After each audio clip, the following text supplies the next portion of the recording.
नमस्कार, न्यूज़ 24 देख रहे हैं आप और आपके साथ मैं हूं सऊद मोहम्मद खालिद। जी हां, ये जो पीछे आप लोगो देख रहे हैं ये बहुत चिर परिचित है, बहुत लोगों की बचपन की यादों से जुड़ा हुआ है। जी हां, क्योंकि ये एटलस है, एटलस साइकिल, एक प्रेम कथा। इसकी क्या वजह है, हम ऐसा क्यों कह रहे हैं वो आपको बताते हैं। क्योंकि एटलस किसी के सपनों की साइकिल, किसी के जरूरतों का साथी। अब ये एटलस सिर्फ और सिर्फ यादें ही रह गई हैं और यादों में सिमट कर रह जाएंगी, क्योंकि अब मार्केट में एटलस की साइकिल पर ब्रेक लग गया है। यूपी के साहिबाबाद में एटलस कंपनी की आखिरी यूनिट थी जिसमें आर्थिक संकट के चलते काम बंद कर दिया गया है। इसके साथ ही एटलस साइकिल का उत्पादन भी पूरी तरह से रुक गया है। साथ ही रुक गई है यहां काम करने वाले करीब 1000 कर्मचारियों की जिंदगी भी। आज आपको बताते हैं करीब 70 साल तक राज करने वाले एटलस की फैक्ट्री पर कैसे ताला लग गया। देखिए कैसे गद्दी की दुकान से एक बड़ी कंपनी बनी एटलस, एक प्रेम कथा।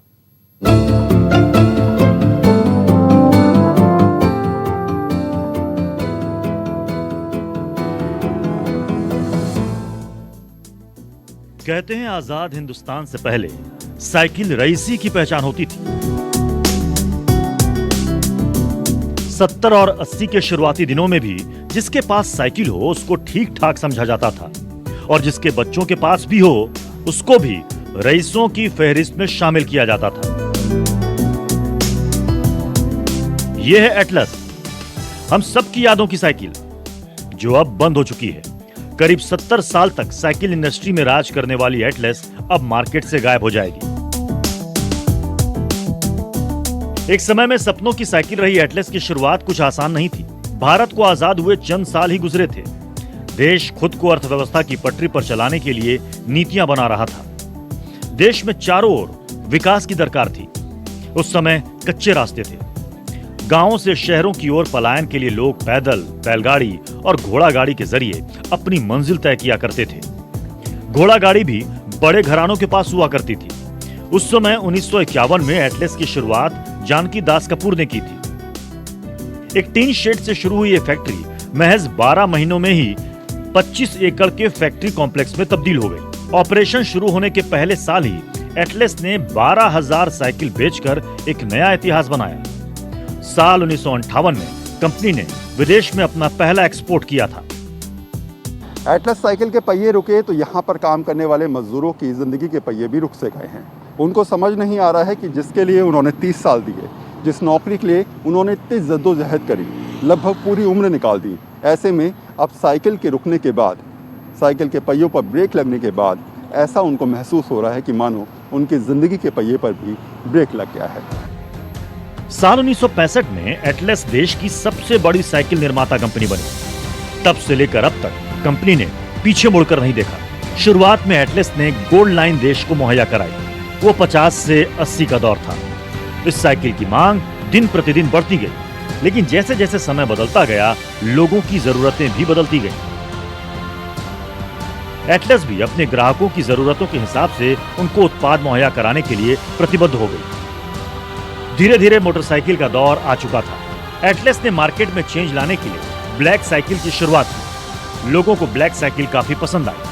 80 तक एटलस देश की साइकिल निर्माण में नंबर 1 बनी हुई थी, लेकिन अब वक्त बदलने वाला था। एटलस साइकिल के पहिए रुके तो यहाँ पर काम करने वाले मजदूरों की जिंदगी के पहिए भी रुक से गए हैं। उनको समझ नहीं आ रहा है कि जिसके लिए उन्होंने 30 साल दिए, जिस नौकरी के लिए उन्होंने इतनी जद्दोजहद करी, लगभग पूरी उम्र निकाल दी, ऐसे में अब साइकिल के रुकने के बाद, साइकिल के पहियों पर ब्रेक लगने के बाद ऐसा उनको महसूस हो रहा है कि मानो उनकी जिंदगी के पहिए पर भी ब्रेक लग गया है। अब दौर मोटरसाइकिल का आ गया था। साइकिल की मांग में शहरों में थोड़ी कमी आई थी, वहीं जबकि गांव में साइकिल का एक बड़ा बाजार बन गया था। एटलस अब ग्रामीण भारत पर अपनी पैठ बढ़ाने में जुट गया और उसके बाद साइकिल दूर दराज के हर घर की सवारी बन गई। पूरे हिंदुस्तान में इनके डीलर थे और जैसा मैंने आपको बताया डिमांड बढ़ती चली गई तो इन्होंने फैक्ट्रियां लगाते चले गए और एक टाइम था हिंदुस्तान में टॉप की 4 बाइसिकल मैन्युफैक्चरिंग फैक्ट्रियों में से एटलस एक मानी जाती है। 90 का दशक, इस समय हीरो साइकिल मार्केट में एटलस को कड़ी टक्कर दे रही थी। हीरो ने कम रेट पर साइकिल बाजार में उतारना शुरू कर दिया था। इसके अलावा साइकिल इंडस्ट्री में अब और भी प्लेयर आ गए थे। एटलस की राह अब मुश्किल होनी शुरू हो गई थी। पहले अकेले कारवां लेकर चलने वाली एटलस अब मुश्किल दौर में आ गई थी। एक जनरेशन पूरी एटलस साइकिल चलाकर बड़ी हुई है, और जब वो आगे अपने बच्चों के लिए साइकिल लेने आते हैं तो उनके दिमाग में एक छाप होती है कि हम खुद उस साइकिल को चला के, वो दो पहियों के भरोसे जिन्होंने गाड़ियाँ चलाई, स्कूटर चलाए, मोटरसाइकिल चलाई, वो कॉन्फिडेंस आया कि हम आगे और बड़ी व्हीकल चला सकते हैं। वक्त के इस दौर में एटलस ने हार नहीं मानी। एटलस ने दिखाया कि वो उसकी साइकिल लोगों की पहली पसंद रहेगी। एटलस ने अब स्पोर्ट्स साइकिल मार्केट में उतारने का फैसला किया, जो सच में उसके मार्केट को बनाए रखने में मील का पत्थर साबित हुआ। वरुण सिन्हा की रिपोर्ट, न्यूज़ 24। दरअसल एटलस साइकिल की देश के कई जगहों पर चल रही यूनिटों को भले ही धीरे धीरे बंद कर दिया गया हो, लेकिन एटलस साइकिल कंपनी की शुरुआत राय बहादुर जानकी दास कपूर ने एक दुकान में गद्दी बनाते हुए की थी। चलिए जरा अब तक आपने एटलस के सफर को तो समझा, अब जरा उस परिवार को भी समझ लीजिए जिसने एटलस सोनीपत से चलाकर देश के हर कोने तक पहुंचा दी।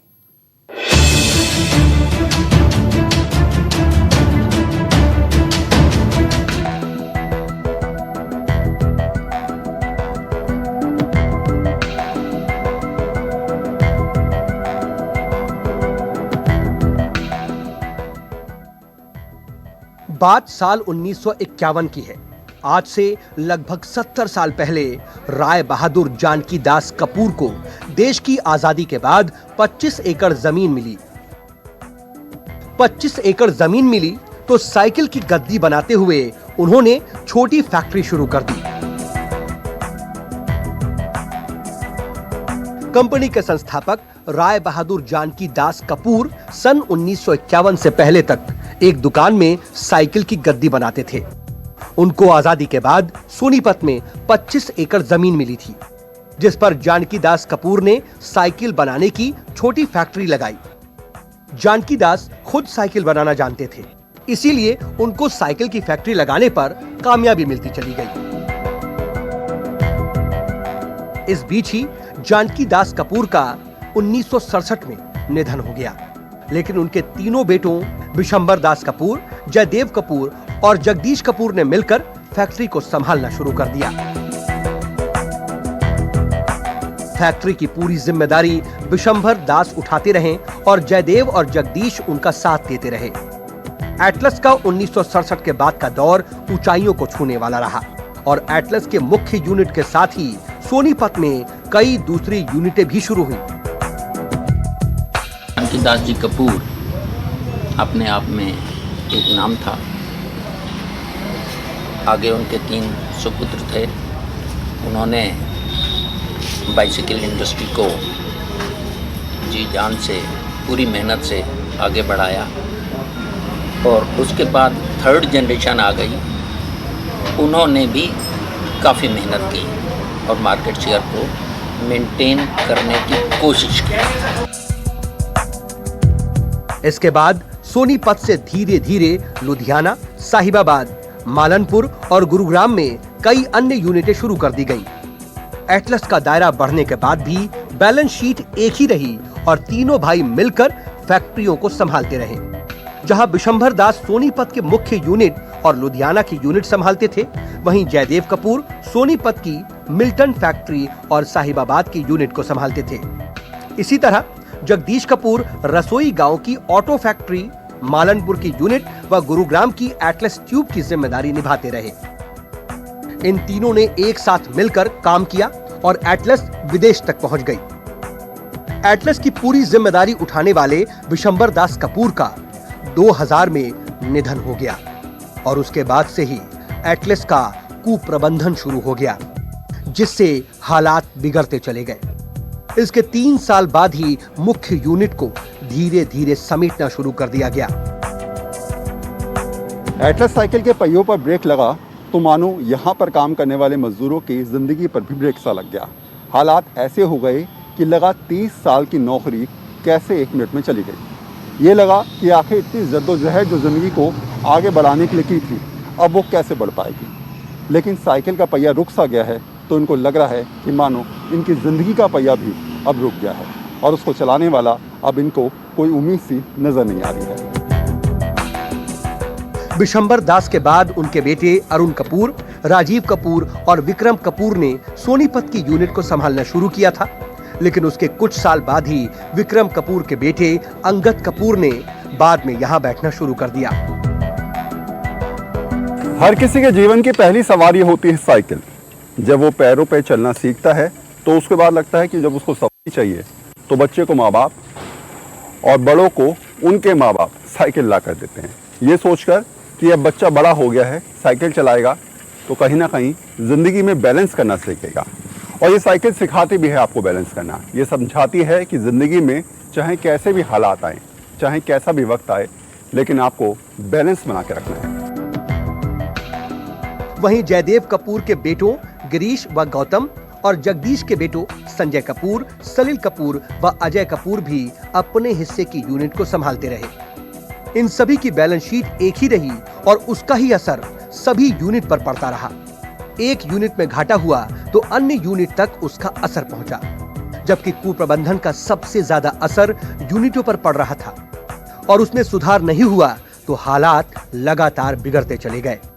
इस तरह जिस एटलस को राय बहादुर जानकी दास व उनके तीनों बेटों ने देश के साथ ही दुनिया भर में पहुंचाया, आज वो गर्त में पहुंच चुकी है और उनकी चौथी पीढ़ी ने सब कुछ बंद कर दिया है।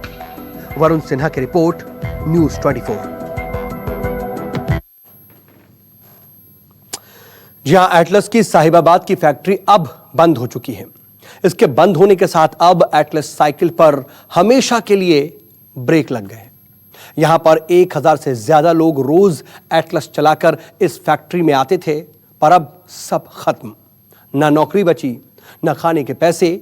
लॉकडाउन में यह हाल होगा कि फैक्ट्री बंद हो जाएगी, किसी ने सोचा भी नहीं था। सुनिए यहां काम करने वाले तमाम कर्मचारियों का दर्द।